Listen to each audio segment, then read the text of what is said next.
Assalamualaikum warahmatullahi wabarakatuh. Hari ini saya akan memberikan penjelasan tentang konfigurasi elektron di dalam atom. Untuk para mahasiswa reguler sore, saya mohon maaf tidak bisa mengisi pembelajaran secara offline. Ada kegiatan yang sedang saya kerjakan, sehingga materi hari ini saya berikan secara daring atau online melalui rekaman video.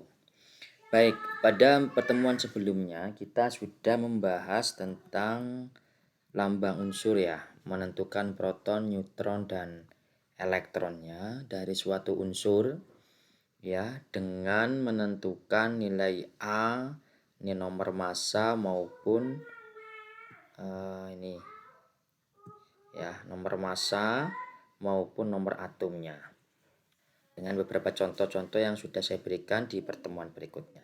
Nah, dengan ditentukannya nilai proton, neutron, elektron, maka ilmuwan kimia lebih lanjut mempelajari jumlah elektron dari suatu unsur melalui bahasan tentang konfigurasi elektron di dalam atom.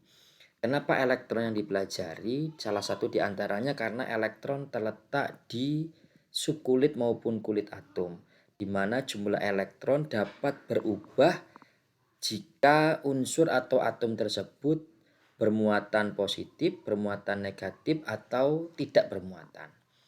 Jadi dia lebih mudah berubah jumlahnya dibandingkan proton dan neutron. Oleh sebab itu, yang mudah dipelajari adalah elektron dalam atom oleh ilmuwan, sehingga dicari lebih lanjut bagaimana penataan atau konfigurasi elektron di dalam atom tersebut.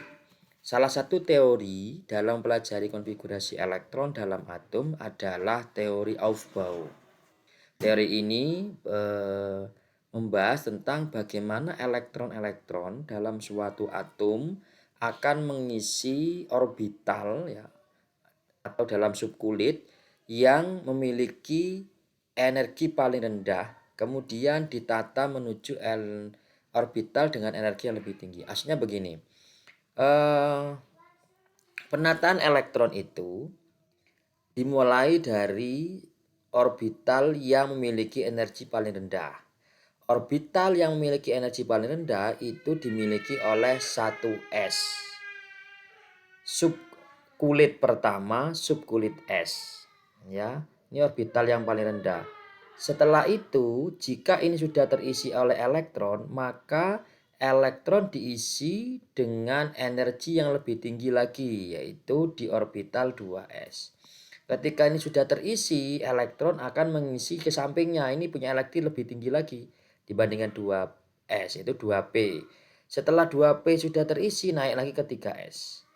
Kemudian mengisi lagi ke 3p. Setelah 3p baru ke 4s, baru ke 3d, 4p, 5s, dan seterusnya seperti itu. Sehingga kalau diurutkan penulisan elektron-elektron dalam suatu atom yang mengisi orbital, ini yang paling rendah energinya yaitu 1s, kemudian naik ke 2s, 2p, 3s, 3p, 4s, 3d, dan seterusnya. Seperti pola di sini. Nah, elektron-elektron dalam masing-masing orbital ini, dalam 1s, dalam 2p, dan seterusnya, itu punya kapasitas dalam menampung elektron. Subkulit S, ya, subkulit S, baik itu di 1s, 2s, 3s, dan seterusnya, subkulit S ini punya kapasitas dalam menampung elektron yaitu sebanyak 2 elektron. Sedangkan P maksimal hanya bisa terisi 6 elektron. D maksimal hanya bisa terisi dengan 10 elektron, sedangkan F maksimal terisi dengan 14 elektron. Bagaimana contoh ya, contoh dalam konfigurasi elektron di dalam atom, di dalam unsur, kita simak video berikut ini.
Dari 11 elektron ini kita tata atau kita tuliskan konfigurasi elektronnya dengan aturan Aufbau. Berarti kita mulai dari 1s. Untuk subkulit S itu maksimal diisi 2 elektron seperti penjelasan di PPT-nya. Berarti kita isi 2. Berarti dari 11 elektron sudah kita isi 2 elektron. Tersisa 9 elektron. Kita lanjut ke sini. 2s. S juga maksimal diisi 2 elektron. Maka kita juga tulis 2. Berarti sudah 4 elektron yang sudah kita masukkan. Tinggal 7 elektron belum kita isi. Baru kita isi pada konfigurasi berikutnya, yaitu 2P. 2P.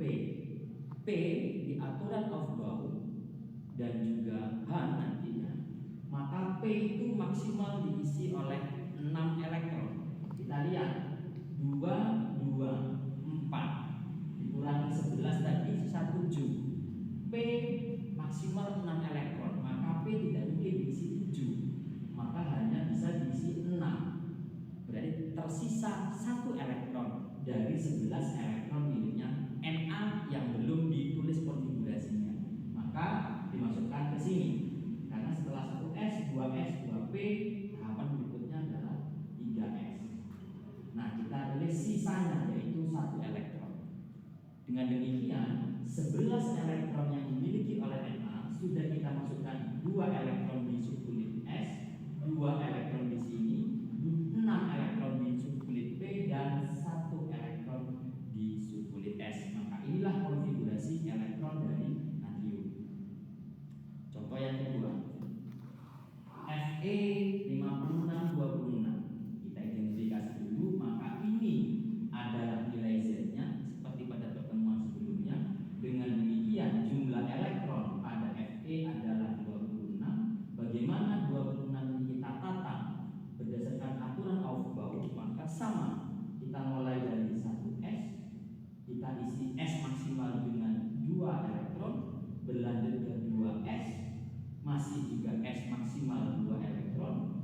Kita lanjut lagi ke 2P, P maksimal 6 elektron. Kita masih isi 10 elektron.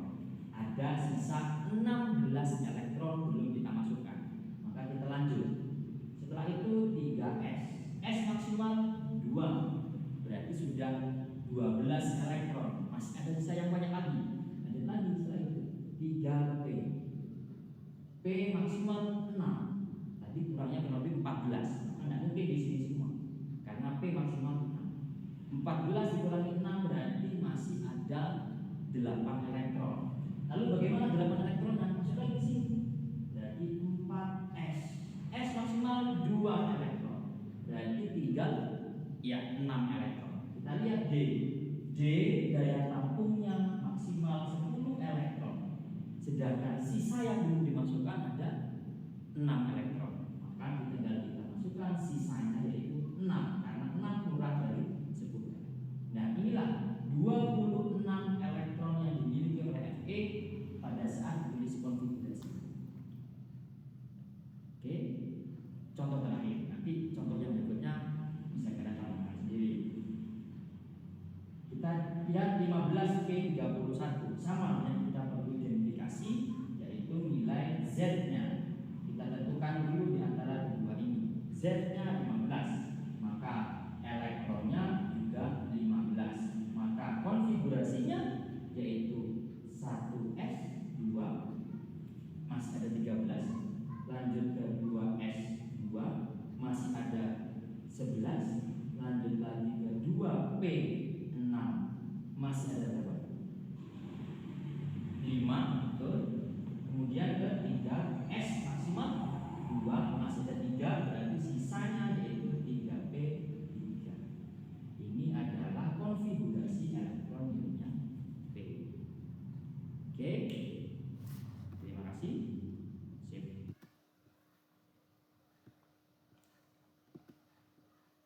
Nah, baik.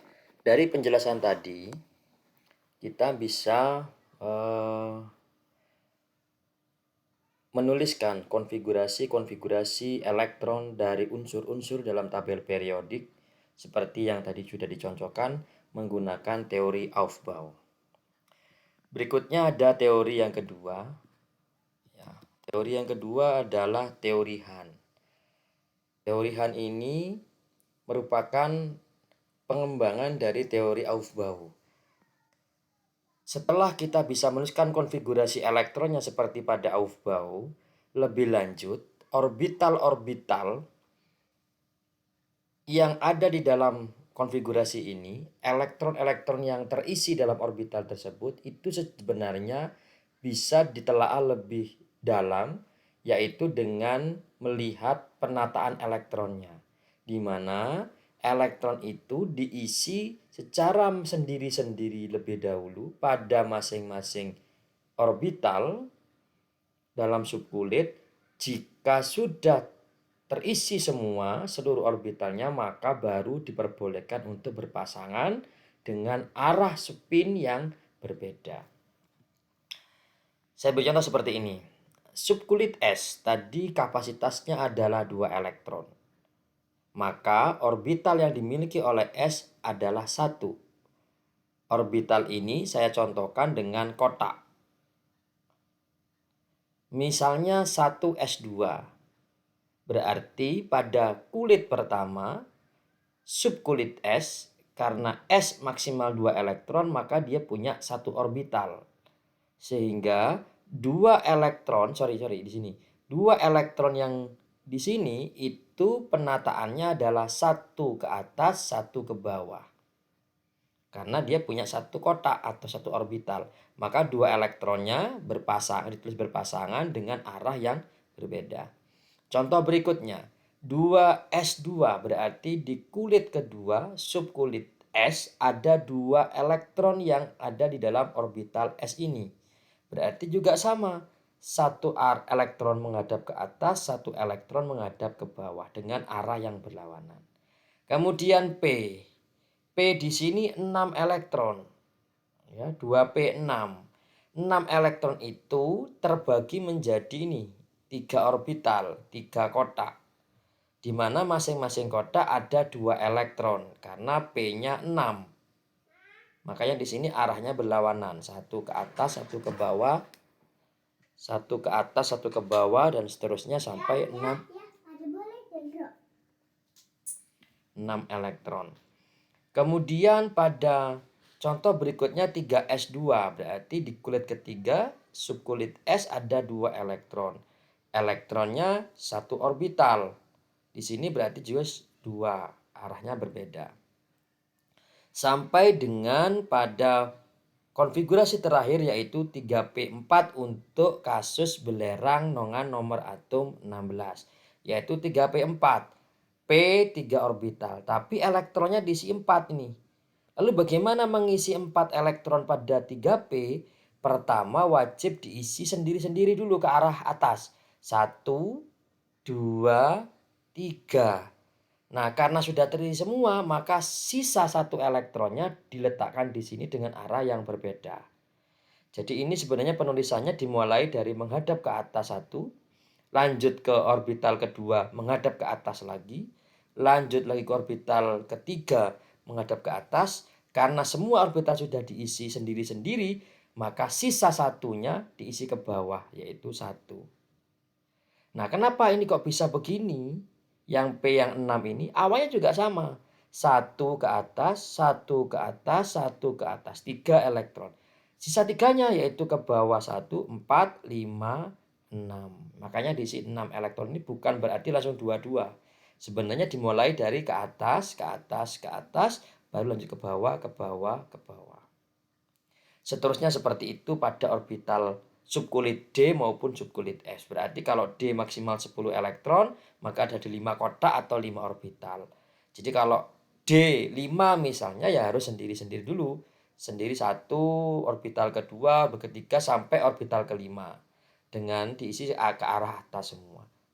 Kalau D7 berarti 1, 1, 1 sampai 5. Sisa 2-nya berarti ada 2 orbital yang menghadap ke bawah. Sehingga total ada 7 elektron dalam 5 orbital.